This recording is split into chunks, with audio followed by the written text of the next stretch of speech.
You're listening to the Huddle Up Podcast with Chad Jensen and Zack Kelberman. Join Broncos Country's deep divers at milehighhuddle.com and sound off. And now it's time to drop some knowledge. Okay, we're live, but we got to let it breathe just for a moment here while we bring on Facebook, get everybody under the same roof here, and we can start tonight's show in earnest. And we're good. Welcome in, everybody, to the Huddle Up Podcast, presented, as always, by Mile High Huddle. I'm your host, Chad Jensen. With me, as always, my partner in crime, my fellow football priest, and the deputy editor of milehighhuddle.com. He is Zack Kelberman. Zack, it was good. We got a lot of weird stuff to kind of talk about today. We went from kind of being stuck in neutral to going 0 to 60, right, on Monday, day one of legal tampering. But as far as anything Bronco-related true news that you could sink your teeth into, it all started with George Paton doing the right thing and locking down Shelby Harris on a 3-year deal. Shelby got paid. I've never really been happier for a Broncos player to get a long, multi-year, lucrative contract than I am for Shelby Harris, Chad. I've been on this bandwagon since 2019. He's been one of the Broncos' best, most clutch players in that time. And what I love about the deal, not only does it give him financial security, getting a little ahead of myself here, $9 million a year, I think 15 guaranteed, 27 overall. It only makes him, by overall value, the 22nd highest paid interior defensive lineman in the NFL. So he got what he wanted. The Broncos locked down one of their young core studs, even though he's entering his age 30 season, and also the Broncos did not break the bank. I cannot say the same, though, for their second signing, which we will get to after the break. But Shelby Harris, I am so happy he got his, Chad. He's the guy that's going to make the Broncos feel good about the investment this season by producing what he normally does, Chad, which is plays. It's all he knows, playmaker. That's right, man. When the chips are down and you need a play, that's what Shelby's good for. And, I had my misgivings on whether or not he was going to get paid. I mean, I was hopeful that he would get paid and by the Broncos, but, just to rewind it real quick, to kind of celebrate this triumph for Shelby, he left the 2019 season fully expecting to get paid because he had a very productive season as a sack artist. And then he got out there and no one was willing to show him the money. So he re-signs in Denver on a 1-year, $3 million some odd deal. And basically the message to Shelby was, show us that you're more than a third down pass rusher. And so he did, and he got off to a really good start, stuffing the run, got a couple, 2-3 sacks early in the season, tipping balls, doing his thing. And then he gets the bug, right? The bug cost him 4 weeks, right dead center in the middle of the season. You're like, man, what terrible timing for Shelby. Comes back, and you could tell he didn't quite have the same impact when he came back. And then he suffered that knee. I think it was week 16. And the Broncos were like, look, we're out of the playoffs. Screw it. Let's just put him on IR and bring a guy off, that we can get a young guy to get a look at. And then here we are. I'm just glad it happened because he is so deserving. And I think that's going to give him a boost, Zack, and the D-line room a little bit of a boost, knowing that, their leader in that room is back. It should give the whole team a boost because the Broncos are finally showing a commitment, Chad, to one of their own, a homegrown guy who's developed by the Broncos, has succeeded with the Broncos, and earned a lucrative contract with the Broncos. The next order of business is to do the same thing with Justin Simmons for George Paton in his first year, Chad. I love the moves that he's made. Again, we'll get into the Ronald Darby signing after the break. I'm not wild about that. But in terms of Shelby Harris, for a first-year GM, a rookie GM, to come in and do what Elway did not or would not or could not do and pay Shelby Harris, I love the move. It's a team-building maneuver, in my opinion. It's going to give the Broncos, the young players, hope. And then, okay, you know what? If I'm good, if I perform, if I bust my ass, they're going to reward me as well. That's how it should be. I love, with a capital L, this deal for Shelby Harris. Shelby got paid. Amen. So much to get to, not just the Darby signing. We'll touch on that, break it down in depth, see how you guys are reacting to both those moves. Also, a couple other rumors that are going around, what we're hearing, the latest on the Von Miller situation. Is anything going to change on Kareem Jackson? We're going to get to all that here in just a moment. First, though, all right, couple other quick matters. We'll dive right back in. Hopefully you guys are following the podcast page on Facebook so that you can get in on the giveaway. This week, we will announce the giveaway winner on Wednesday. As long as you're both liking and following Huddle Up Podcast Facebook page, you're going to be entered in to win randomly to this drawing this week. And we're going to continue to do this week after week. So take care of that. It's easy to find. Open up the app, search Huddle Up Podcast. Not hard to find. We'd love it if you connect with us on Twitter as well, at Huddle Up Pod. The main account, at Mile High Huddle. That's how you keep your finger on the pulse of what's happening in Broncos country and with your team in real time. My partner here, Zack Kelberman, on Twitter, at Kelberman NFL. Myself, at Chad and Jensen. And our producer, you know him as Buona Beast. He is a lovable teddy bear, but beware, because he will rip your face off. All right, trust. On Twitter, at John K. MHH. And then one last thing here, guys. Take a look at huddleuppod.com. Get your swag on. Get a hat, get a T-shirt. This is the merch store. Huddleuppod.com. Zach, we get the questions in the stream when we're live almost every single night. How do I buy merch? How do I find merch? This is the merch store. Huddleuppod.com. Easy to remember. And then also, one last thing. Become a supporter on Facebook. If you go to our main Facebook page, which it's not hard to miss, 90-some-odd thousand followers on that page, you'll see the big blue button that says Become a Supporter. It's $5 a month. If you click that, you get access to our premium video content. We pioneered that with Zach's show, Kelberman's Corner. Just finished episode 10 yesterday, which was phenomenal. And then we debuted the Trickle Zone on Saturday, which was breaking down the NFL draft in a way that is just a different flavor than what you're used to getting on these hour-long plus live streams. So go become a supporter. And like Anthony says here via Super Chat, thank you, bro, by the way. He says, Zach be killing it on Kelberman's Corner. If you're not a supporter, I highly recommend becoming one.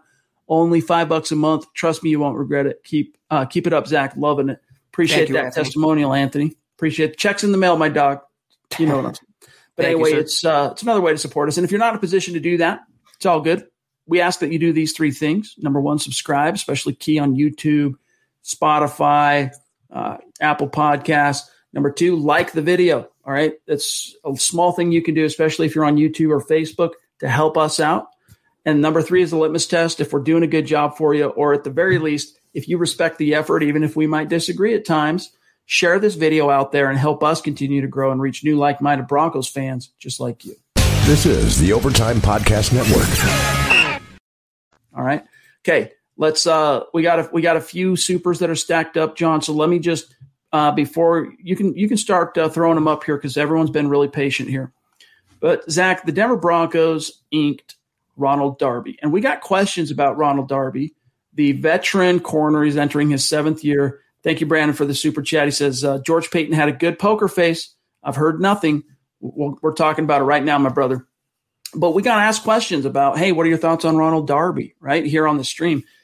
Neither one of us love the move. We're not going to lie to you. We're not going to twist it and put on the orange-colored glasses. That doesn't mean we're not hopeful that it works out. That doesn't mean that we don't hope and expect him maybe to do well under the tutelage of Vic Fangio. But, Zach, what was your gut reaction to the Ronald Darby move, and especially the report that came out, a few different insiders, including Ryan O'Halloran of the Denver Post, I want to say Troy Rank as well, saying that he was the number one corner on his big board, on George Payton's free agent big board. I don't buy that, first of all. That sounds like front office or agent spin to me. How could he possibly be, in this market, Chad, the number one corner on Payton's big board? I'm going to make a few analogies, though. In terms of the actual signing, I don't necessarily hate the player. It's not like Melvin Gordon. I hate the contract. I think the first thing that came to mind, and I think for sure the Broncos overpaid, but it reminds me of A.J. Boye. That's the other thing. He's an off-injured corner, Ronald Darby.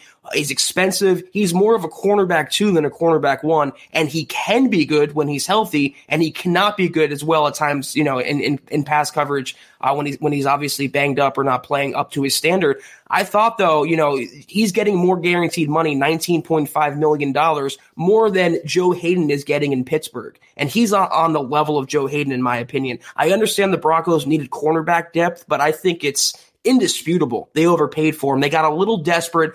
A guy who's played one 16-game season in length of his career, Chad, that was last year, and that last season he had 0 interceptions. So the Broncos need a guy who can create turnovers, and I see that he led the league, or he has a lot of pass breakups. The only thing that means, he's been passed at a lot. He's been targeted a lot in coverage. I hope Fangio can make lemonade out of this lemon, and I hope he's not a lemon like AJ Boye, but they better not rely on him like they did with AJ Boye as a cornerback one. My first thought, Chad, was I was surprised at the money, for sure. Yeah. I was surprised, first of all, whether it's true or not, I was surprised that Peyton put it out there on the wire, right, to the birdies that this was our number one corner, because there were some serious studs out there. I mean, put aside Patrick Peterson, put aside Richard Sherman. I mean, William Jackson III, Xavier Rhodes. I mean, those two guys alone to me are head and shoulders. Now, look, the Ronald Darby of like the first 2 or 3 years version of Ronald Darby in the league. Now, that was a guy, Zach, I could understand maybe going out and paying some money for. I mean, he's not that type of player, though, and he hasn't been for a while. And as good as he was for Washington last year, Chad, what is the reason that they didn't bring him back? Was he that good where he didn't warrant a second contract? Last time I checked, they have some salary cap space as well. The fans wanted him back, but he was kind of a failed cornerback in Philadelphia, and he rebounded last year in Washington. But to hand the guy 3 years, $30 million, when you have Justin Simmons twisting in the wind 2 years in a row on the franchise tag, it just doesn't really sit right with me at all. They took care of Shelby Harris, is going in the right direction there, but we don't know Phillip Lindsay status, second round tender, original tender. A lot of things are still up in the air, and then you go out like last year, you have your own players waiting, yet you hand Melvin Gordon last year $8 million. This year, same thing with Simmons. You hand Ronald Darby $10 a year, $30 overall, $19.5 guaranteed.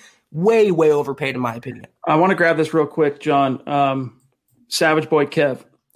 This has been tickling the back of my subconscious ever since the Darby news broke. The Broncos, I know at some point had an interest, a connection to Darby, but I don't remember what season it was, Kev. I'll try and do my research on that. But if anyone can remember what it was, drop it here in the chat. But yes, that was the old regime. Now, look, this is supposedly George Payton's show as far as making these personnel decisions. But hey, maybe John Elway threw down a few names that he liked as suggestions, and maybe this was a like-minded agreement that they both could get behind Darby. Now, here's the thing. What Darby might lack in ball skills, he only has in 6 NFL seasons, he has a grand total of 2, 5, 6, 7 interceptions. So he's barely averaging more than 1 pick per year. And picks aren't easy to come by. So it's not, I don't want to sell him too short, but he doesn't have any forced fumbles. This guy doesn't have ball skills. Whatever he lacks there, he makes up for as kind of, the non-negotiable that we hear about Vic Fangio when it comes to corners, tackling, being willing to hit, being willing to come up and play run support. That's something that Darby, Zach, has no problem doing. But then the side effect to that, unfortunately, the collateral damage is this dude has 1 year under his belt where he played all 16 games. So you wonder, like you said, about AJ Bouye, injury concerns, and then it blows up right in their face in year 1, and they had to quickly move on. I hope it's not the case as to what you laid out, because that would say to me that Elway still very much has power and he's still very much in charge. And I don't want Elway making the decisions. If this was George Payton's decision, that's one thing. But I hope that the Elway influence is kind of weaning. I just think, you could have found a cornerback, Chad, who's a good tackler for $5 a year, $6 a year. You could draft a couple guys next month. You didn't have to overpay for Ronald Darby. And if he was the number one cornerback on the Broncos big board, I have to question that as well. I didn't think they should go out and sign Sherman or Patrick Peterson, but Mike Hilton's out there. Mackenzie Alexander's out there. A lot of decent cornerbacks. William Jackson's out there. Troy Hill's out there from the Rams. If they wanted to spend that kind of money, they could have found a better quarterback, comparable salary. I don't know. I will have to wait and see how it plays out. I was excited about Boye last year. They gave up only a mid-round pick for him, but that didn't work out as well. I just don't like taking reclamation projects on and then handing that new money on top of that. The one good thing about Darby relative to the Bouye recency bias is that he's at least he's younger. He's 2-3 years younger than AJ Bouye. So maybe you're still getting him in that prime window where you can not just salvage, because I don't want to come off like this dude is just some straight reclamation project. This dude has talent. Ronald Darby at one point was a very coveted young corner in the league, but injuries have crushed him, and he just doesn't have ball production. So Zach, a.k.a. Burn the Guitarist, good to see you, brother. Appreciate you.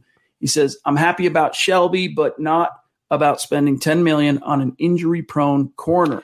That's a big oof from me. And Zach, to that point, everyone was saying, hey, what are your thoughts on George Payton thus far? Aren't you stoked at what you've seen so far from Payton? And even as just last night, we said, hey, let's wait till tomorrow and see what some of his actual moves bringing in outside guys into the organization are before we start really trying to jump to any conclusions. This one just leaves, I think, almost everybody feeling lukewarm. And I'm not going to, denigrate George Payton or jump to conclusions or say he's a bad GM or failing based on this one maneuver. I want to see how Ronald Darby plays out. But it's just kind of interesting in a bad way. The Broncos would take on an injury-prone cornerback considering they got rid of one. Bryce Callahan's injury-prone. Aseng Bassett's coming off an injury. The last thing you need is injury concerns in that secondary, and the Broncos welcomed one more, and on top of that, paid him $10 a year, $19.5 guaranteed. It reminds me a lot again, Chad. I don't necessarily hate the player. I do not like the contract. A lot like Melvin Gordon last year. Well said. Hey, man, we've got a very full room, a very, very full room tonight. Just on YouTube alone, we're hovering around 500 live viewers, so appreciate each and every one of you. We're in the triple digits on Facebook as well, so thanks. Obviously, it's a high-profile day for Broncos country, day one of the legal tampering period, and the Broncos have been active. I wouldn't say it was anything crazy in terms of signing this, signing that. So, but 2 deals done today, plus some rumors that I want to get to here in just a moment. So welcome to each and every one of you that are with us live tonight. We appreciate you. James Boyd, thank you for that super chat, my friend. Connect with us on Twitter. If we're already connected, do me a favor and do this in the mentions and just remind us who you are, because we like to keep tabs and follow back our superstars. He says, I hate the Darby signing. I think there was better for the price. Yeah, this to me, Zach, smacks of somebody loved Darby. You can look at the box score. You can look at his analytics with PFF. You can look at the tape.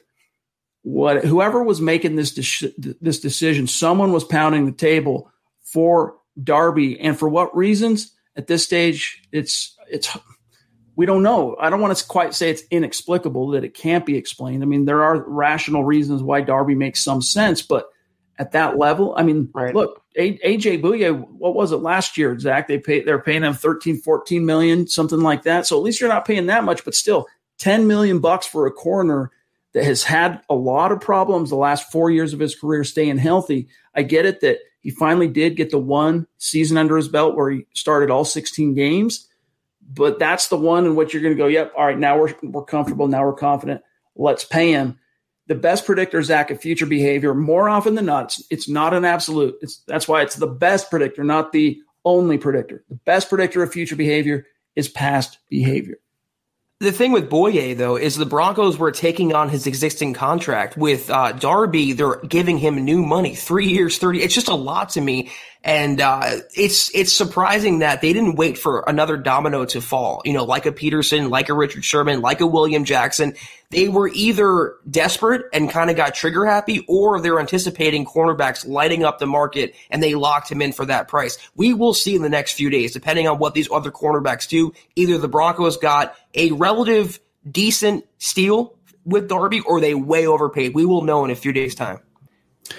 Ben Roth, good to see you, my friend. Really appreciate you. Always good to have you in the chat. He says, will Michael Ojemudia be the other starting outside corner? I'm hoping this doesn't impact potentially drafting a corner in round 1, although I would love Micah Parsons, a linebacker from Penn State. If the Broncos had to play football this weekend, right? Let's say the next game was Sunday. Your starters, if you come out in base, it's going to be Darby and Callahan. And then when you go to nickel, in comes Ojemudia playing the boundary. Callahan kicks inside, plays the slot. So that's currently how the depth chart is poised. As far as how it affects round 1, it does provide a little bit of flexibility, which is one of the things we were saying about why you need to get at least one of these corners from the free agent pool, because it does free you up to kind of be less, not so much desperate, but you can kind of let things come to you at pick 9 if you're George Payton, instead of biting your fingernails hoping that Caleb Farley or Patrick Surtain or J.C. Horn are there. Now maybe, and he's put this out there through the feelers, through different insiders, that one of the big reasons, driving forces for the Broncos going out and landing a starting corner day one here was that they want to have the freedom to, maneuver at pick 9 or, freedom of choice, so to speak, at pick 9, hinting, for example, Zach, that quarterback is on the table. Yeah, this does give them more flexibility, which Peyton loves, and he's left those breadcrumbs for a potential first-round trade back. But this does not, nor should not, preclude Denver from taking a cornerback at number 9 or anywhere in the first round. They badly need depth and starters and role players and everything under the sun because, again, Darby is an injury concern. Callahan's an injury concern. Ojemudia is not ready to be cornerback 1 or preferably cornerback 2 next year. If they do take a corner, which I still think they will, gun to my head, let's say it's Caleb Farley, number 9. He will start outside. Darby starts outside.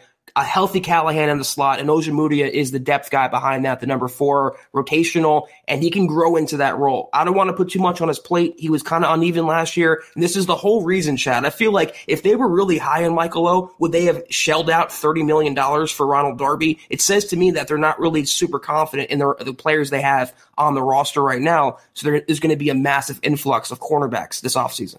This is the Overtime Podcast Network.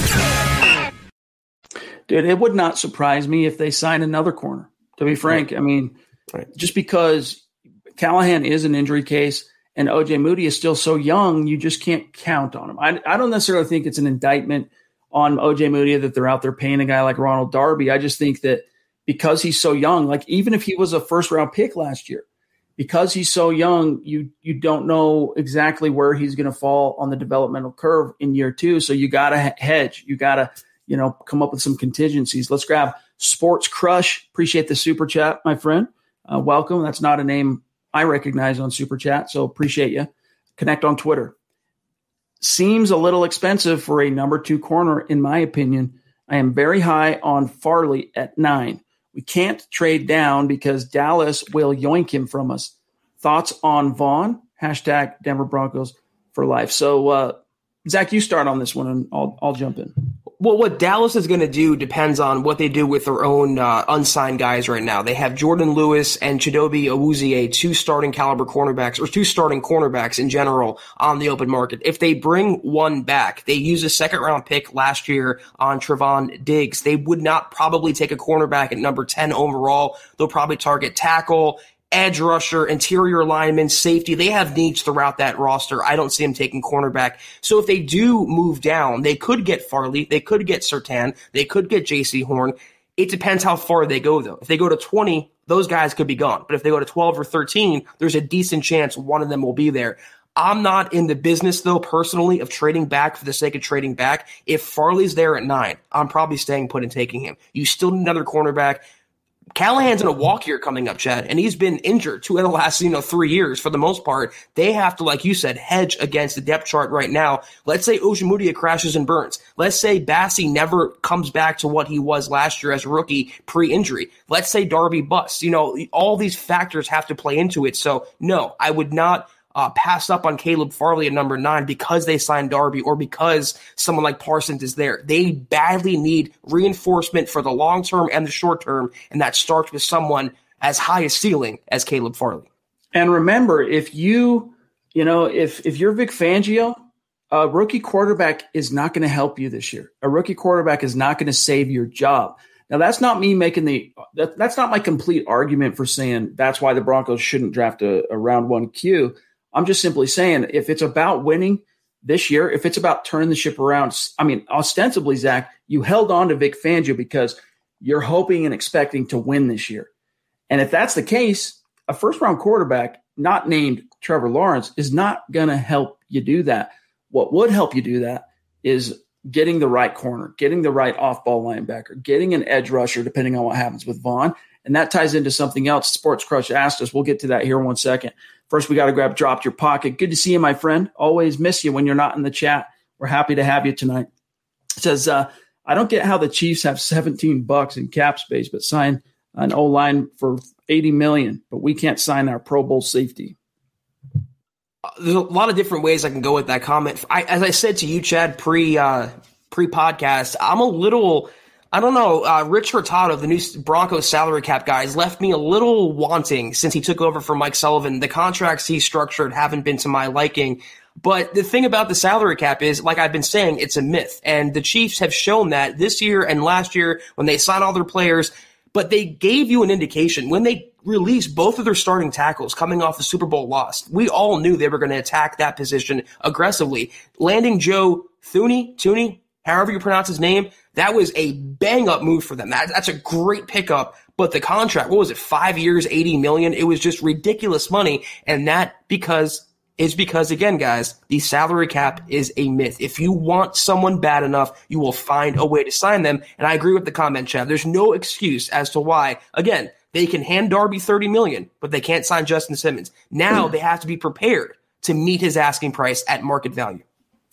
People want to know what the rumor that Mike Kliss passed along about the Denver Broncos being players for Leonard Floyd, what that implication is on the Von Miller front. In case you guys missed it, Kliss reported today, quote, Broncos were one of several teams who had strong interest in Rams edge rusher Leonard Floyd.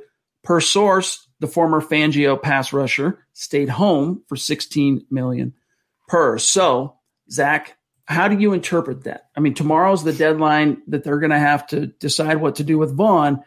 Answer that, and then we'll grab Boggins here.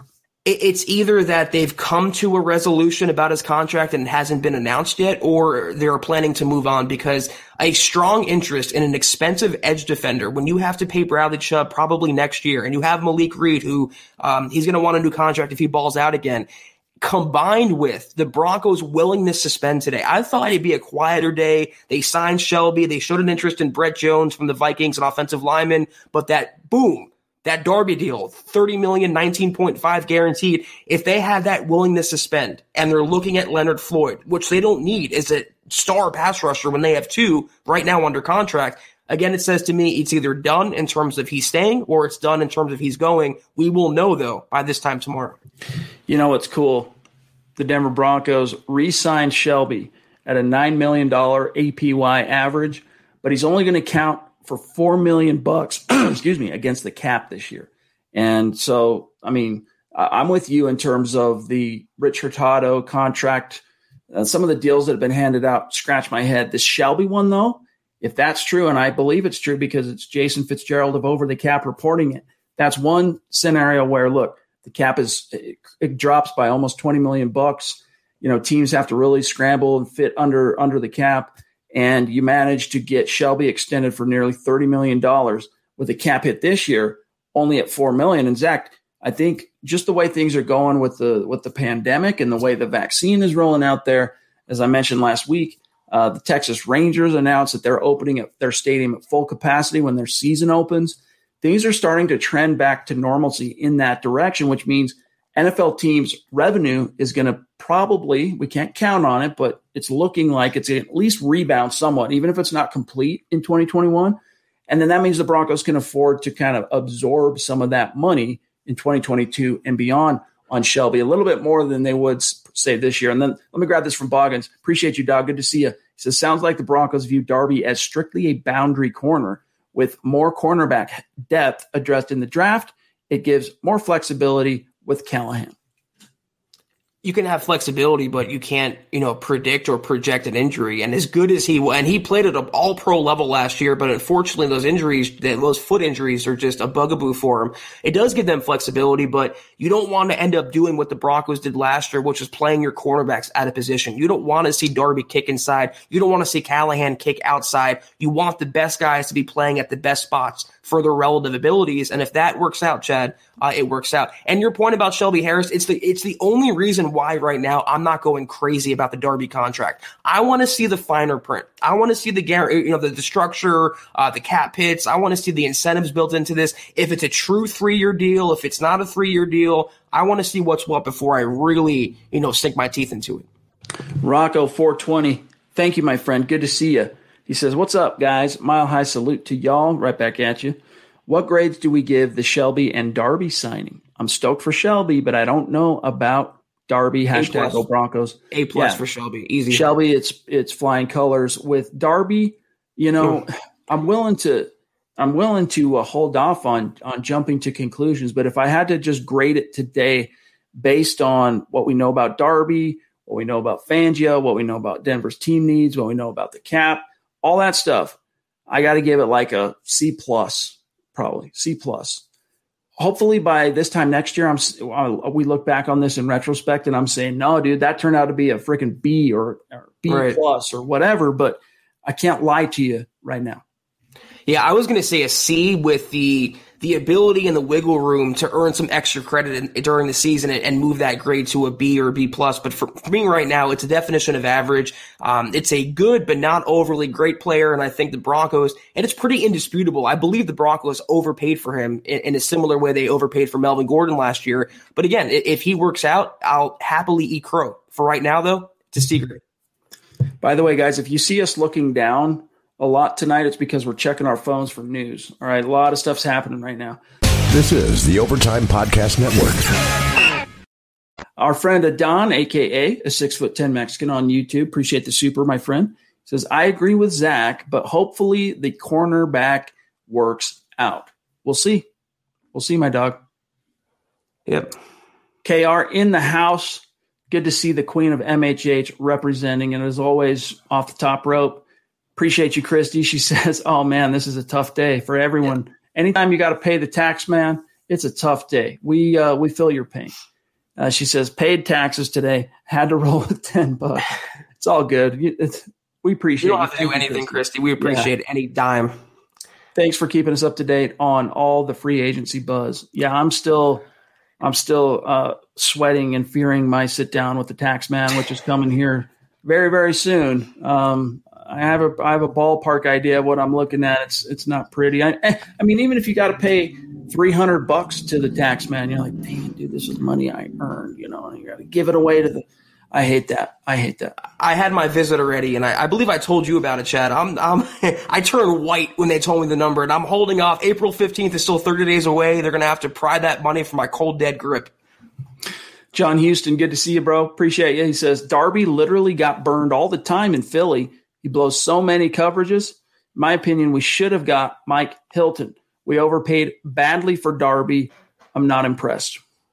Love you, John. Agree on both counts 100%. Big Mike Hilton fan. I think he would have came cheaper, but can't change the past now, Chad. Can only move forward. Cody Potter, good to see you, my brother, longtime superstar. He says PFF had Darby as the number 32, that is, free agent. I like it, in my opinion. Yeah, I mean, I don't hate it. I just don't love it. So where does that put you, right? It's in like that C territory, C minus, C plus, whatever. I know for PFF, he was ranked as the number 28 corner last season. Now, PFF grades, you guys have heard it from us before that we kind of take it with a grain of salt. But I think in the case of Darby, it's probably a pretty good indicator of where he's at. Now, I haven't sat down and watched a ton of tape yet on Darby. I will between now and when we get to some meaningful football. But I can't. I don't love it. Good to see you on Twitch. Is that Derek Favretto? Good to see you, bro. Appreciate you. Simon, north of the 49th parallel, up there in Canada, proving the Broncos country is not a geographic location. It is a hashtag state of being, baby. He says, I'm pumped for Shelby. Well-deserved. One of my favorites over the last years. With that money spent, if Vaughn doesn't budge on a restructure, will Kareem Jackson get cut or asked to take a pay cut? I think the ask has already happened. If they've, and I'm guessing whatever the answer back was, they're like, well, he wasn't willing, K-Jack, he wasn't willing to play ball, so let's just not even fiddle with that. It seems like they're going to hold on to K-Jack at his current number. That could change, but they don't have much time to work that out. Whereas with Vaughn, the whole pitch to Vaughn is, look, we need flexibility on your contract because if you want us to rebuild this roster, if you want us to bring in some studs from around the league, you got to help us take, you got to take a little bit of a step back. Even if it's not totally like giving up money that you've already been promised contractually, you're restructuring to free up money in the short term that you're still going to get in the long term. Can you imagine if Peyton decided to keep Kareem Jackson, who really has no loyalty to the Broncos, over Von Miller, who pretty much was the Broncos for the last 5 Peyton Manning-less seasons, Chad. If it's up to me, I'm keeping Von over Kareem any day. One is way more impactful, way more important, and not just on the field, but the locker room, the community as well. Hopefully they can get something worked out with both. But again, their willing to suspend today, it says to me that they have one, if not both, of those players' decisions wrapped up, and we will know tomorrow at some point. Indeed. Let's grab this super from Antonio. Good to see you, bro, and your cute little doggy. They put the low tender on Phillip Lindsay, the low RFA tender per Schefter. That's surprising. Hold up, RFA tender.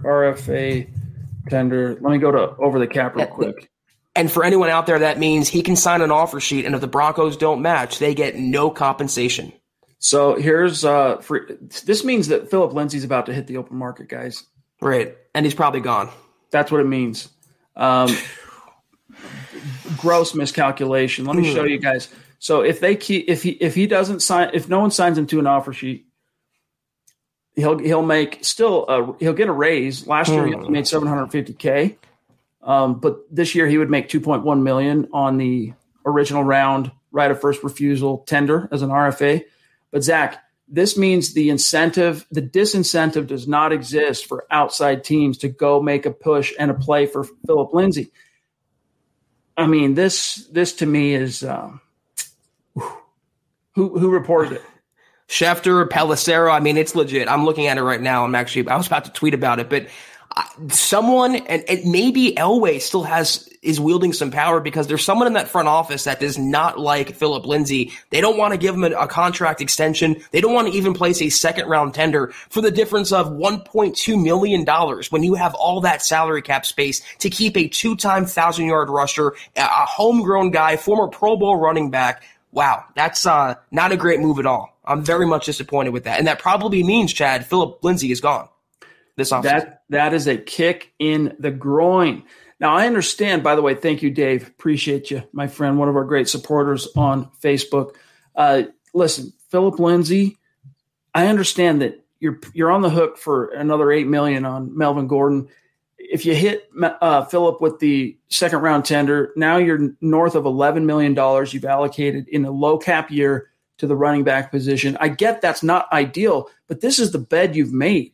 And Phillip Lindsay, I'm sorry, one of the most dynamic running backs in the game. Can you say that about Melvin Gordon? Is Melvin Gordon one of the most dynamic running backs in the game? Is he a threat to house it every time he touches the ball? No, he's not. Now, is he a great utility guy? Is he a bell cow type? Yeah, he can. If you put Melvin Gordon back in a Mike Shanahan system in 02, 03, 04, this is a 1,500-yard rusher. He'll hit the hole and he'll for the most part stay healthy.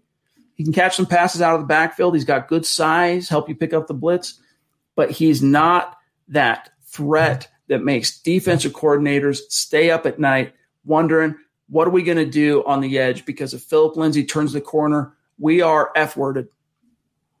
It's very disappointing. I don't understand it. I can't wrap my brain around that one, Zach. This means that they're siding with Melvin Gordon, of all people, at running back, and they're siding with Pat Shurmur, who probably will be fired after this coming season. I'm very disappointed, and there's no really another way to spin that, Chad. We talk about George Paton. I'm still a big fan of his, but Darby signing kind of soured me. But the Phillip Lindsay news, to skimp on $1.2 million for a homegrown stud like that, when you're dying for offensive juice and you're building up your offense, a guy who's bleeded and sweat and cried for his opportunity from a 6-string running back to a Pro Bowl nomination, to not give him a second round tender, not give him a measly $3 million bucks.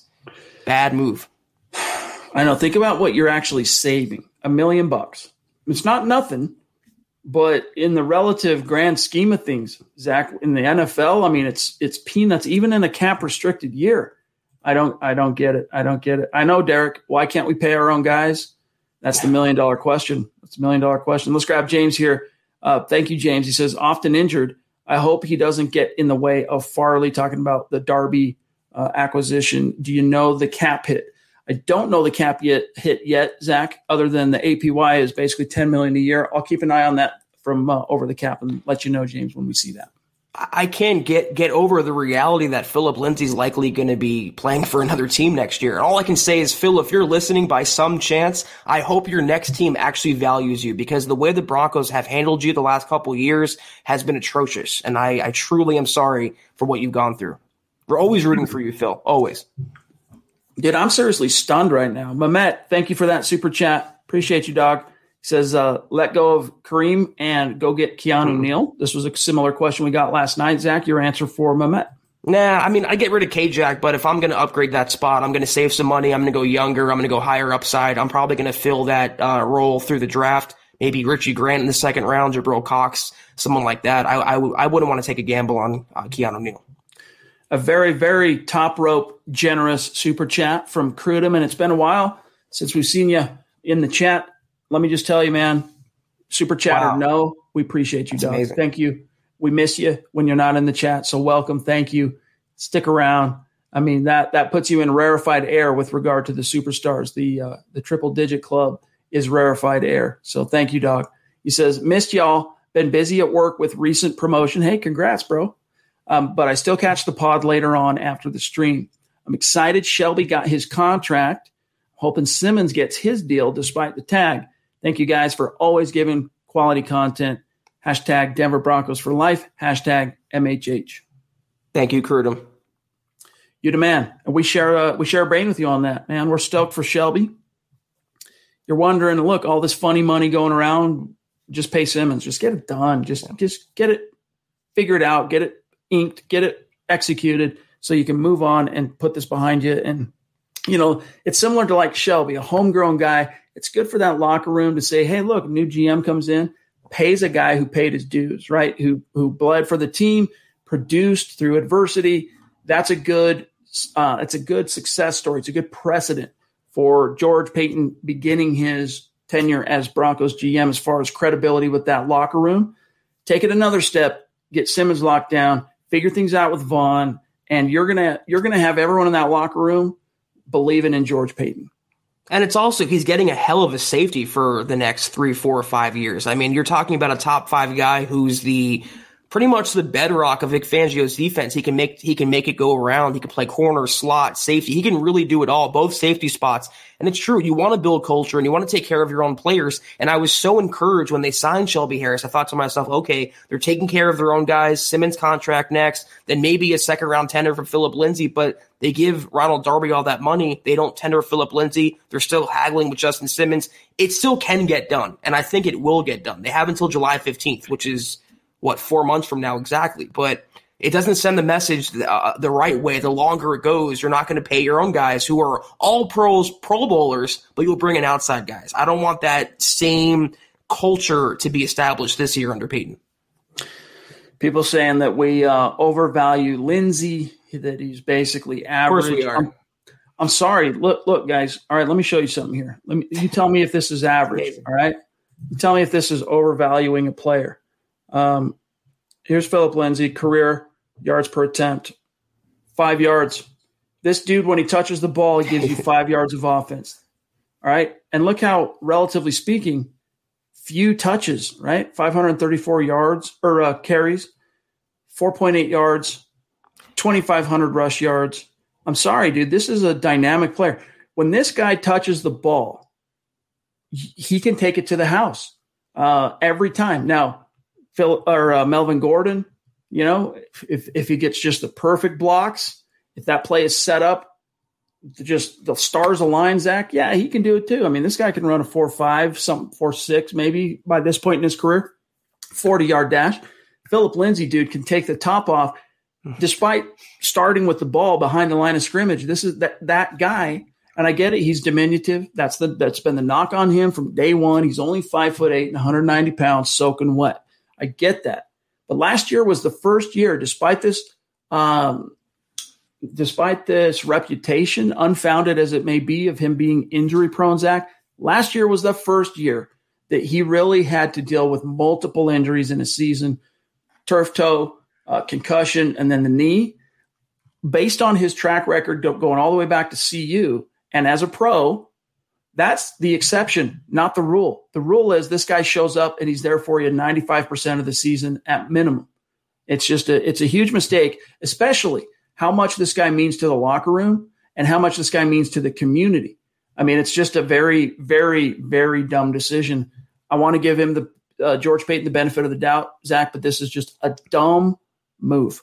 And think about what Lindsay's done despite the last 2 years, the last two coordinators in Scangarello and Pat Shurmur running him incessantly inside as opposed to outside, not taking advantage of his explosive skill sets like they did in 2018. And a comment said it perfectly. Carlos Hyde got $6 million today on the open market. You mean to tell me that Phillip Lindsay's not worth half of that? Half of Carlos freaking Hyde? You can say he's average, you can say he's injury prone, you can say anything you want, but a year and a half ago, before the Melvin Gordon signing, Phillip Lindsay was the bee's knees. Every Broncos fan loved the guy. Pay Phil, he's a long-term answer. That he got, Terrell Davis' number, he's bringing back the salute, and now what? He's average, he's injury prone, let him go, nobody cares. Guys, you're going to see, and I wish you could have pulled up Melvin Gordon's career yards per carry, because I guarantee you it's not 4.8. And I'll tell you, it's like 3.6. I'll bet you $1 million. And if you don't have that same explosion in the backfield, whether you want to run Freeman or Melvin Gordon or whoever the Broncos are going to pick up, Phillip Lindsay is a special running back. And I watched him on goal line situations, inside, outside, no matter where he was on the field, no matter what the deficit was, the injuries, the teams he was playing, he was always battling. He was always falling forward. He was always running hard. He was always sacrificing and dying for his team every single Sunday. You show me another Broncos player that's done that, and I'll show you a Broncos player that's worthy of being around and worthy of being taken care of. All right, well, let's grab this super chat from Tony G, who's been waiting patiently. Appreciate you, Tony. He says, will there be a restructure of Vaughn's deal, considering that Shaq Barrett re-signed and did not break the bank, and he's been in the top 5 of sacks and QB pressures? I do think, I don't know, I think if the Broncos were going to release Von Miller, it would have already happened. That's my deal. Now, it doesn't mean it still can't happen. It's still in the wind, right? It's still blowing. We don't know for sure which way it's going to go. My gut intuition is one way or another, Vaughn's going to be here in 2021, but the closer you inch to that deadline, the more you have to question that read. And it might be a little bit different than the way Zach sees it, but I think Vaughn, they've even if they just say, screw it, we're picking up the option, they have the cap space. And that 30 some odd million that they opened this free agent period with, that included Vaughn's $17.5 million salary this year. So that doesn't mean that if you sign Vaughn or pick up his option, suddenly half of your $30 million is already gone. No, that $30 million in cap space plus 34, 35, whatever it was, Zach, that included Vaughn. So I think they're going to find a way to keep him here, even if it's just on that restructure, but we'll see.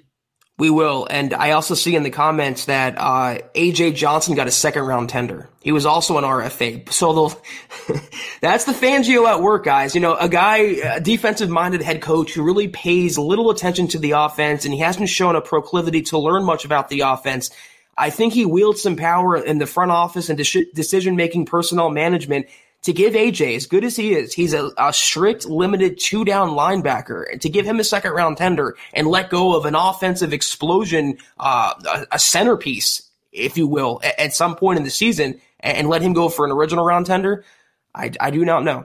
I do not know. Indeed. All right, real quick, John, as we come up to about the 50-minute mark, let me just tell you where I'm at. I've got Daniel Dennis at 704, but in between are many, many patient supers, including Muhammad again, Jesse, Rose, Jake King, Drew, Christian, 360 Nate, Sam, CZ, Jackie, John, Rogue Theories in the house, etc. So we'll start with MHH resident male model, Muhammad Badri. Love you, bro. He says, I am happy we signed Shelby.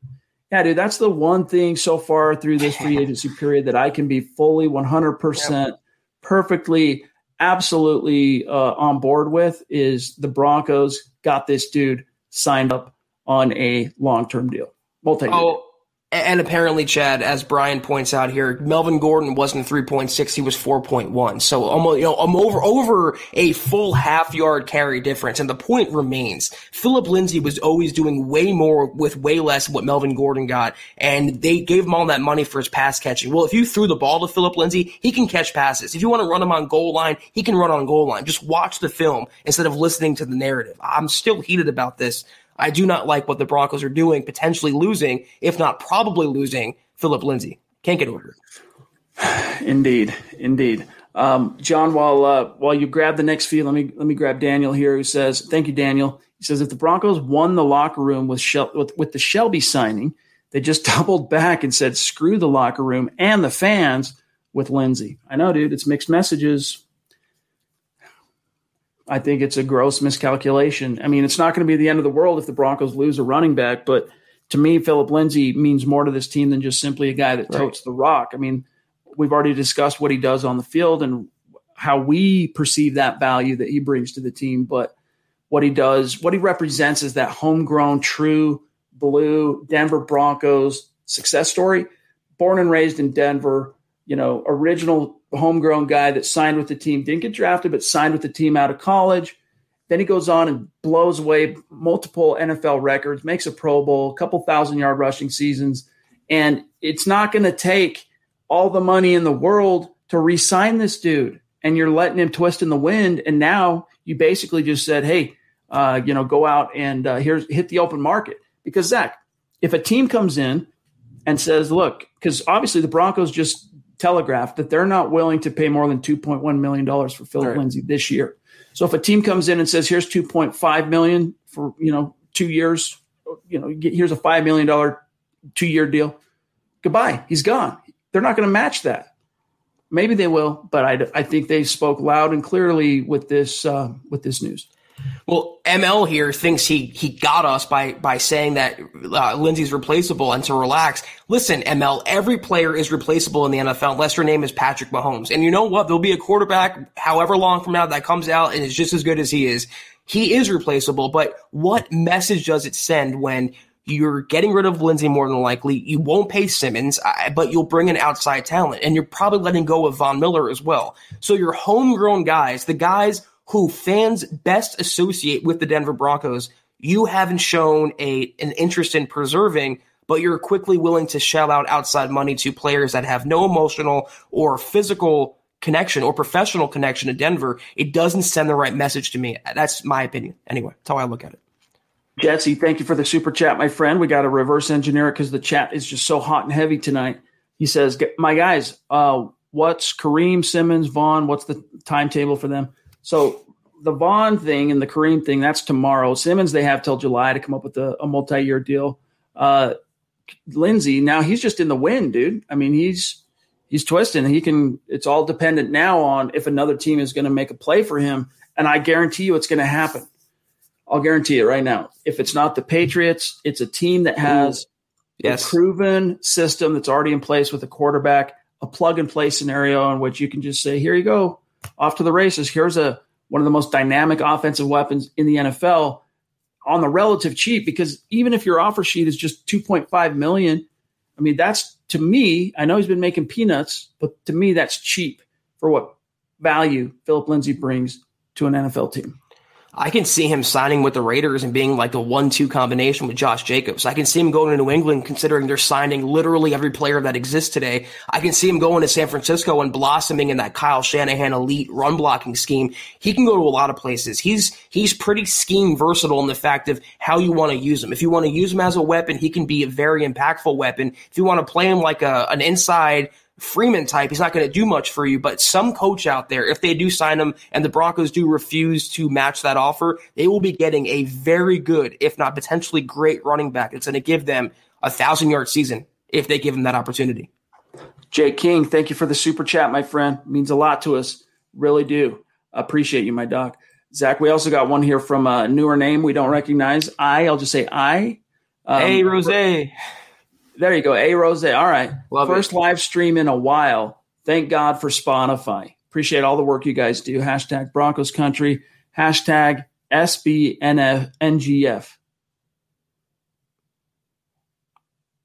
Don't know. Yeah, I'm trying to interpret that. Zach's usually my SB Nation girlfriend. Stone. I don't know. I don't know, Doug. Clarify if you want. Appreciate you. Drew in the house, going to be on the show a week from tonight. Looking forward to that. He says, the more I think about the Darby move, the less I like it. Another overpaid, underproducing, injury-prone corner. How you feeling about George Paton now, Broncos country? And I don't say that with any kind of – I'm like curious. Now, what are your thoughts? We're seeing dominoes fall, right? RFA tenders – AJ gets second round. Phillip gets short shrift with an original round. Go out and sign Darby. Brought back Shelby. Tell us what your thoughts are now on George Paton. But Zach, it's a little alarming. It's a little alarming. I'm not going to lie. K-Jack's not getting picked up as option. God, there's so much news coming out. Is that? I see some comments. We told you guys it probably meant if the Broncos were spending like this, it probably meant that there's decisions that they've already made. And Kareem Jackson, it's looking like his option wasn't picked up. And if that's the case, you just freed up another $10 million on the cap. Christian, good to see you, bro. Appreciate you. Hey guys, makes me kind of mad. We paid Darby $10 million before we can pay Justin Simmons, and Paton only has till tomorrow to decide on Vaughn. We just learned about Kareem. It'll be interesting. Indeed. Let's talk about the Kareem thing.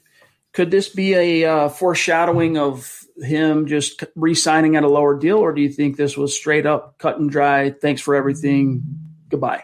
I think it sounds like they said, Kareem, we want you to take a pay cut. Kareem said, no, I will not. And they said, okay, well, we're going to release you then. That's a pure guess on my part. We're literally podcasting right now, so we can't get to the news, but I'm kind of glad if this is the case. It kind of boost George Paton's stock in my book, because I did not think Kareem Jackson was worth keeping around at his current figure. He was really a one-dimensional safety last year, good in run support, but pretty awful in coverage. The Broncos can do a lot better with that money, Chad. $10 million is a lot. They can sign two guys or one premium guy with that money they just cleared from one player, or they can put it to Von Miller and keep the future Hall of Famer around. But I think if this is the truth, if they move on completely and the ties are severed, I actually like this move. You have to get younger and better at that spot. You're devoting money to Justin Simmons more than likely, either on the franchise tag or a long-term deal. You can't pay two high-priced safeties and Darby on top of that. So I like it. That was my phone ringing. Nick Kendall. We got so much news coming out. Nick helping us organize what content to grab while we're live, since the news is hitting the wire big time. He's going to grab the Kareem Jackson news for us. Rello Takeover. Good to see you, bro. Appreciate the super chat. Always great to have you. We got some comments coming in. We got Christian. Okay, we did get Christian. John, what about the 360 Nate? Should I reverse engineer that? And then Sam and Jackie as well. I can. He's got him pulling up. John is clutch, dude. All right, here he is, the 360 Nate. Thank you for that super chat. Connect on Twitter. If Darby's injury history is concerning, then shouldn't Farley's injury be concerning as well? Farley's talent is undeniable, but his injury history is a huge red flag for me. Yeah, dude, it's a red flag. I wouldn't say it's like huge. Let me pull up his college football reference and remind myself exactly what 2018, 2019. Let me circle back on that. But yeah, it's a red flag. You can't get around that. Any player that comes to the table with an injury history of any sort, whether if it's a season ender, if it's knee, if it's ankles, those are red flags for sure. Yeah, and especially if it's at a position that you've already been beat up at the last couple of years, it's a definite red flag, and that's why I'm surprised the Broncos went in that direction. We can only hope, though, that the magical abilities of Lauren Landau preserve Darby and everyone else's health for this coming season. I'll hold my breath, though. All right, we got one here from Sam, another newer name on Super Chat. Welcome, thank you. What's the latest about adding a veteran quarterback to compete with Locke? If they bring in a veteran, does that more or less reveal whether Peyton's going to draft a quarterback in round one? Go Drew Lock. No news. I haven't heard one peep on the quarterback front today. Now, that's probably more a sign that it's the calm before the storm because you just freed up a ton of money. Right. With Kareem, you saved $1 million on Phillip. you got to figure that there's a plan to use that money, right? What's it going to be? Probably a quarterback. I feel like there's another domino about to fall here. It could be Vaughn staying. It could be Simmons getting his long-term contract. It could be someone like Andy Dalton scoring a multi-year deal from Denver as well. I haven't heard anything, but I did see a tweet from, I believe it was Jeremy Fowler, who said Andy Dalton's likely to leave Dallas because he's getting other offers where he could start or be in a position where he could see starting opportunities. And that second option, that definitely fits the Broncos. So they will bring aboard a quarterback, and these moves they're making right now could be preceding that acquisition. Man, I'm just trying to still wrap my brain around some of these moves that have just happened. It's a pot on the fly tonight. Yes, indeed. Yes, indeed. While John's pulling up this great super from Jackie, let's grab it. Appreciate you, Jackie. Cutler is the best quarterback we've ever drafted. Potential magic with Shanahan was wasted in Chicago. We had our first-round picks, still no wins. Go get Watson. Yeah, I mean, I think you have to admit, of all the quarterbacks drafted up to this point by the Broncos, because remember, John Elway was not drafted by the Broncos. Peyton Manning, as we all know, not drafted by the Broncos.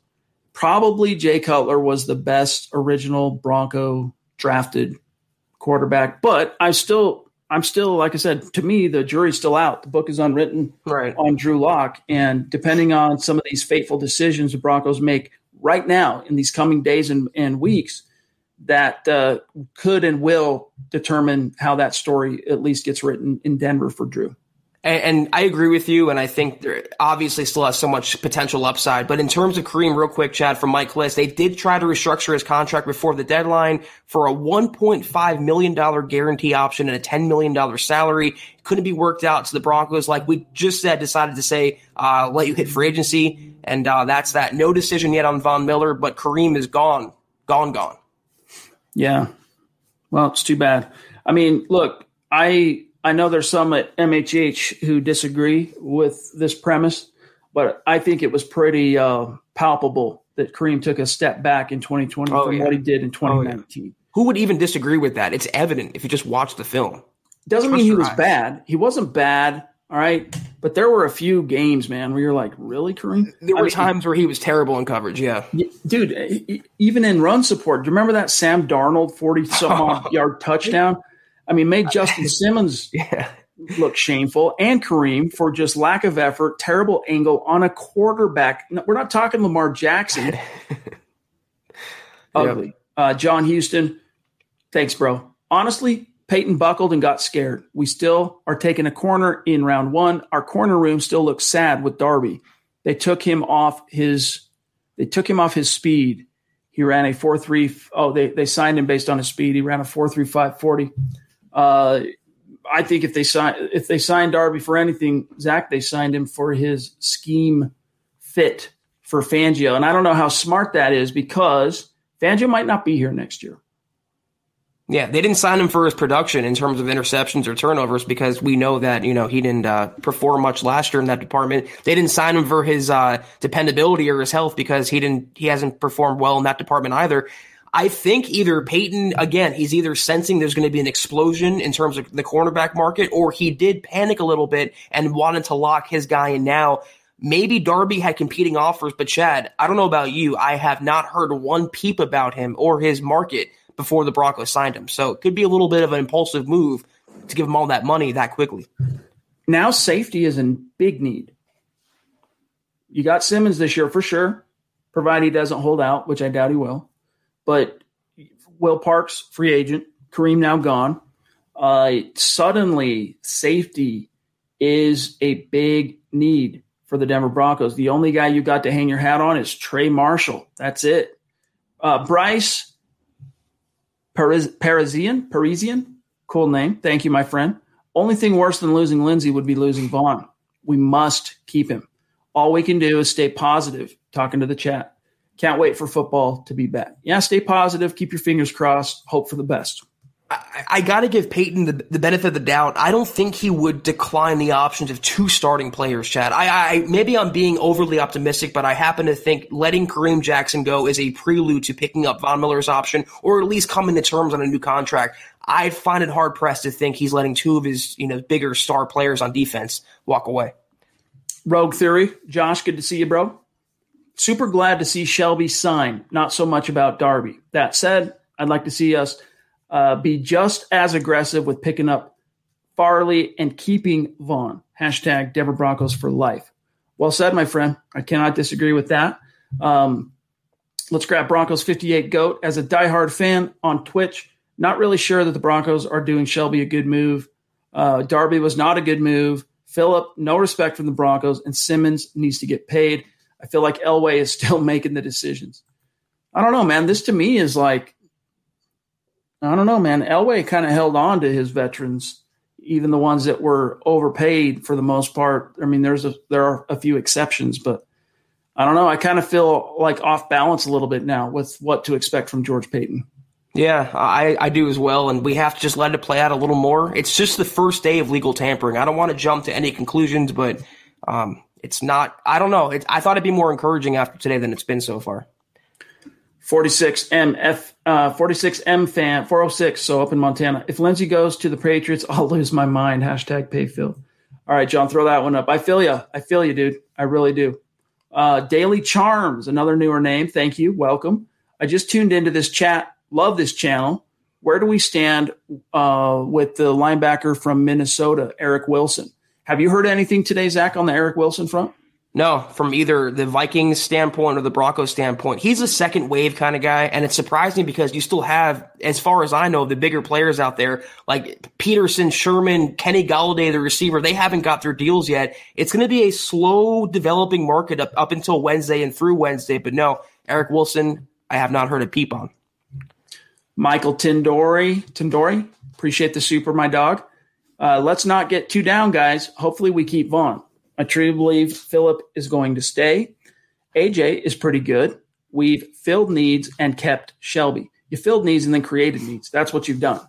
So you filled a need with Shelby. Good job. You filled a need with Darby. Good job. Whatever. Then you created a need because Phillip's probably gone now, and you just cut Kareem. So you're now still at 0 in terms of steps forward. You took 2 forward, then you took 2 back. So I don't know, dude. It's we'll see how this puzzle fits together when it's all said and done. That's a great point, and I wholeheartedly agree with that. It's a lateral day overall for the Broncos. 2 forward, 2 backward, square one. We got John Houston. Appreciate you again, my friend. Darby's contract equals the Juwan James contract 2.0. Hashtag pay Phil. I feel you. I'm not quite willing to go there with you, though, my dog. There's just so many. There's the Juwan James, the Melvin Gordon, all the Ronald Darby deal, all these big time contracts the Broncos have given out that I haven't been. The Graham Glasgow, $44 million over 4 years, $11 million per. Again, it's a lot of Elway, a lot of Rich Hurtado, but there's someone in that building, Chad, that just loves just throwing out fun coupons everywhere. Daniel, thanks again, buddy. He says Darby feels like an Elway or Fangio move. I really hope the structure gives the Broncos some outs after 1 year. Hoping this is the low point this season. And then I think that's where, this season. Yeah, dude. And then here's this other super we got with the Shelby and the Lindsay deal. But yeah, dude, I don't know. Peyton put out that the Darby move was him. It was his number 1 corner on the board. But I agree. As I was writing the article, I'm like, this to me, it smacks of Fangio's fingerprints on another corner that he coveted, that he's probably liked for a few years and been keeping his eye on. And it smacks of letting Phillip Lindsay go and giving a second-round tender to A.J. Johnson, the linebacker. Fangio might wield more power than we know in that Broncos front office. It might be that Peyton is deferring to Fangio because he's been around, and maybe Elway said, listen to Vic. He knows what's going on, and we just don't know for sure. These are all guesses, but it seems like you said, Fangio's fingerprints are all over these Broncos moves thus far. All right, let me grab Michaela. Good to see you, my friend. Appreciate the generosity, as always. She says, I don't know about you, but I feel betrayed by my Broncos. I will miss Lindsay and Miller. You have players that gave so much, and you won't take care of them. I get it, but hold on one second, Michaela. forgive us for being a little emotional off the cuff tonight with some of these moves as they're happening in real time. Even though we're telling you we think Lindsay's probably gone, he's not gone yet. They did tender him. So who knows? Maybe it's Zach and I. We're the ones smoking crack, and no NFL team out there is going to sees any value in Lindsay, and he doesn't get an offer sheet. And he ends up coming back and playing on a $2.1 million tender, and, you move onwards and upwards. I don't think so, but we'll see. Until that time comes, don't go too far down the rabbit hole. And, I'm thinking about it now. Can we be so surprised, though, given the way Lindsay has spoken this offseason, Chad, his interviews, it's not been the same Phillip Lindsay. I mean, he's come out and bashed his coaching staff. He's bashed his fellow teammates subtly. He's pined for more playing time. And he gave a Sirius XM interview last week where he literally said publicly, these were his words, "I don't know what more I can do to prove myself." I think for him, the writing has always been on the wall that he's not long for Denver. And if that's the case, it's a damn shame. Royal, good to see you, my friend. It's been a minute since we've seen you in the chat. So welcome and thank you, my friend. Good. And by the way, we got to rapid fire these remaining great superstars because we're out of time and we got a lot to get to. Hour at 11. Wow. Royal, could it be that the value of running backs are easily replaced in rounds 2 and 4 and that those backs come in and have produced in the past couple of years? Although I do agree and will miss Lindsay. Yeah, I mean, this is not us saying that running back position, generally speaking, is not a replaceable position. It is. It's one of the most, it's one of the easiest positions to replace. But at the same time, Zach, those truly dynamic players at the position, those are the ones you cherish. Those are the ones you hold on to. Those are the ones that you actually pay and give a second contract to. And I'm still of that opinion that Lindsay is one of that ilk. I mean, you can argue, he's injury prone, which I don't agree with. You can argue he's not the best pass catcher or pass blocker, but I think it's indisputable considering what he's given the Broncos: 4.8 career yards per carry, 2,000-yard seasons, a Pro Bowl nomination. Is he worth at least $3 million? Is he worth another $1.2 million? Not saying give him a 4 or 5 year contract, not saying pay him like Ezekiel Elliott, but how about a little carrot, a little reward, throw him a little bit of a bone for what he's done for this organization the last couple years. And not only that, they're not doing that. They're not investing in him. They're actually pushing him out the door and siding with the likes of Melvin Gordon and Pat Shurmur, two individuals who have no connection to or stake in the Broncos the last couple years beyond last season. Jeff, thank you, buddy. Why did Vaughn post a dead man in his jersey? Adios? I haven't seen it. I just took a quick look at his Instagram. Was it on Twitter? It was Instagram. It was a guy in a funeral. Looked like, I don't know if it was related to Vaughn. I think it was a random Broncos fan. He was being buried in a Von Miller jersey. Little bit of a interesting choice for social media for Vaughn, but I don't think that was a sign that he was going anywhere. I think it's just kind of him flexing that in some morbid way that a dead person was wearing his jersey, in the casket. But yeah, it was weird. I agree with John. It was still sick and morbid. Yes. Dale, wow. Thanks, bro. Thank you so much, brother. Thank you, Dale. We love you. We appreciate you. He says, I just got in, but some great news for the Broncos. I think Darby is going to be more effective in Fangio's scheme. I hope we work it out with Kareem. Good work, guys. That was he's been waiting a minute till we got this super. So, yeah, Kareem, Gonzo. But, hey, interesting to hear that D-Dub, he's rubber stamping Darby. And I hope it's true. I'm inclined to trust Fangio because, look, AJ Boye, before he got the shoulder and then, of course, a concussion and then the suspension, that initial couple of quarters, I guess, against Tennessee, he was looking good. When he came back from the shoulder, he looked good for a couple games. Then he got the concussion. And that was a guy Fangio coveted for the scheme fit component. So I'm guessing that Darby's that same guy. So now you're just praying he stays healthy. Listen, I'm going to reserve judgment the same way I did for Melvin Gordon last offseason. I said, I do not like this contract. I think the Broncos overpaid, but I'm willing to see what he can do to try to justify that. If Darby goes out there and performs like a high-end cornerback too, hopefully, preferably, I will be the first to say, listen, at $10 million per, I think the Broncos got a good deal. But if he goes out there and doesn't force turnovers like usual, gets injured, gets burnt, goes back to the pre-2020 Ronald Darby, I'm going to say the Broncos did overpay and they probably were desperate and they pulled the trigger way, way too early. Tony D.A. Dub from Discount Audio and Wheels out there in Los Angeles. Good to see you, bro. Excuse me. Thank you. He says, you have to cut Jackson because Simmons is getting paid. Now he has to groom the next guy coming up and sign a cheap veteran. It's the correct move. Thanks, K-Jack. Go Broncos. Yeah, dude, listen, I'm not shedding too many tears over the Kareem thing. I'm not. I agree. That's a good move. It's just the fact that you just created another need. And are you prepared? You got to hope and assume that they have a plan in place to fill that need, because it's not Trey Marshall. We know that. Right. Yeah, I think I agree with this. I'm not wild about Lindsay. Obviously, I'm not wild about Ronald Darby. But moving on from Kareem Jackson at the salary he was going to pull in was 100% the right move. If they want to re-sign him back for a cheaper deal, that's fine. But if they want to get younger and they want to get cheaper and they want to have a player that has higher upside and longer longevity in this system, in this defense, and it was the right move by George Paton, 100%. We got Peter Terranova in the house. Thank you, Peter. Make sure you connect with us on Twitter so that we can shout you out after this show, my friend. He says, Fangio's defense is tough and there is a learning curve. With no OTAs, it makes me nervous for anyone to step into Kareem's role. I am hoping for the best. Yeah, I feel you, dude. It's a concern. But again, the way the whole pandemic thing is trending, it feels like things are moving in the right direction. And I'm not as pessimistic, on OTAs as I was when the season ended. It feels like by the time you get there in 2 months, good chance that you're going to be able to have some kind of if you create a scenario where the players come in a week early, they go through all the testing so and they stay on campus so that, while they're in camp, they're not exposing anyone, then you're good.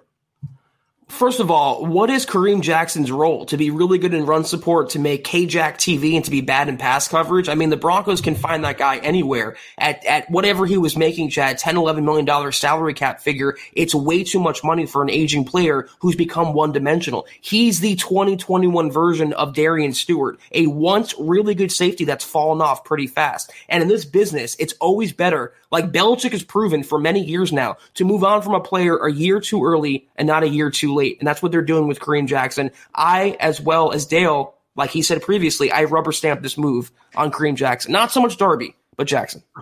Cody, thanks, brother. If someone doesn't like Lindsay, why don't they just cut him? If they don't even tender him in the second round, then why keep him?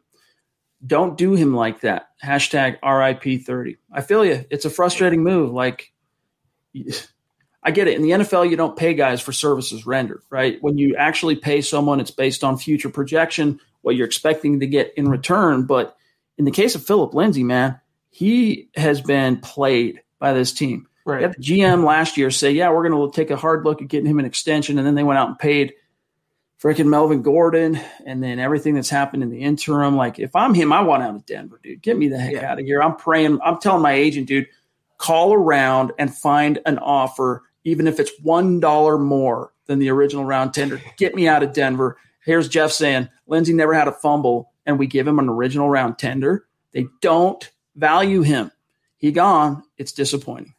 Yeah, and you know what? Like you meant, I was going to say what you just said. The Broncos have been playing him, and they've been doing this to him for a while now. It's not just this offseason, but if I'm his agent as well, I believe he has Brian McCartney, one of the better agents in the NFL. I hope he goes on to a better team, and he has more of a role, and I wish him nothing but the best. But if I was him, I would take a penny more or $1 more to go to an AFC West club, like the Chiefs or the Chargers, the Raiders. To stick it to Denver twice a year, that would be my next thing. But maybe I'm more petty than he is.